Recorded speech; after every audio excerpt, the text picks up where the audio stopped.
Hi అండి, అందరికీ నమస్కారం. ఇవాళ నేనైతే బీన్స్ కోకోనట్ ఫ్రై చేస్తున్నానండి. చాలా అంటే చాలా టేస్టీగా ఉంటుందండి. రైస్లోకి కానివ్వండి, ఇంకా రోటీలోకి కానివ్వండి, చాలా టేస్టీగా ఉంటుంది. ముందుగా అయితే ప్రాసెస్లోకి వెళ్ళిపోదాం. నేను ఇక్కడైతే కడాయి పెట్టుకొని కడాయిలో ఆయిల్ వేసుకున్నానండి. ఆయిల్ కాస్త హీట్ వచ్చాక ఆవాలు వేసుకున్నాను. ఆవాలు కాస్త చిటపటలాడాక నేను ఇక్కడ 3 ఆనియన్స్ని సన్నగా తరుక్కొని పెట్టుకున్నానండి. వాటిని వేసుకుంటున్నాను.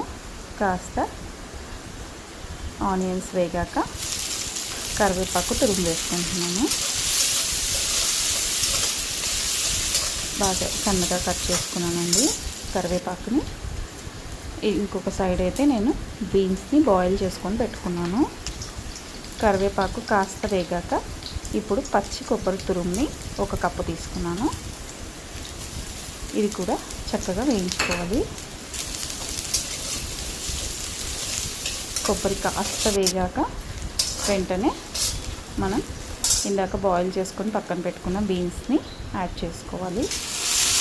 ఈ బీన్స్లో ఉన్న లైట్ నేనైతే మోస్ట్లీ వాటర్ తీసేసాను, కానీ కాస్త ఉండిపోతుంది కదండి. ఆ వాటర్ పోయే వరకు వేయించుకోవాలి. అలా వాటర్ వెళ్ళిపోయిన తర్వాత మనం ఇప్పుడు కారపొడి ఇంకా పసుపు వేసుకొని మంచిగా కలుపుకోవడమే. నేను ఇక్కడ ఉప్పు ఎందుకు యాడ్ చేయట్లేదంటే, ఇందాక బీన్స్ బాయిల్ చేసేటప్పుడు నేను కర్రీకి కావాల్సిన మొత్తం ఉప్పు అక్కడ యాడ్ చేసుకున్నానండి. అందుకనే నేను ఎక్స్ట్రాగా ఉప్పు యాడ్ చేయట్లేదు. లేదంటే మీరు వేయలేదు అంటే ఈ స్టేజ్లో ఉప్పు వేసుకోండి. అంతేనండి, నిమిషాల్లో తయారైపోయి బీన్స్ కోకోనట్ ఫ్రై రెడీ. పైనుంచి కొత్తిమీర ఇంకా పచ్చి కొబ్బరి తురుము వేసుకొని రెడీ. చూడండి, నిమిషాల్లో తయారైపోతుందండి. తప్పకుండా ట్రై చేయండి. మీకు కనుక వీడియో నచ్చినట్లయితే నా ఛానల్ని సబ్స్క్రైబ్ చేసుకోండి. Thank you for watching.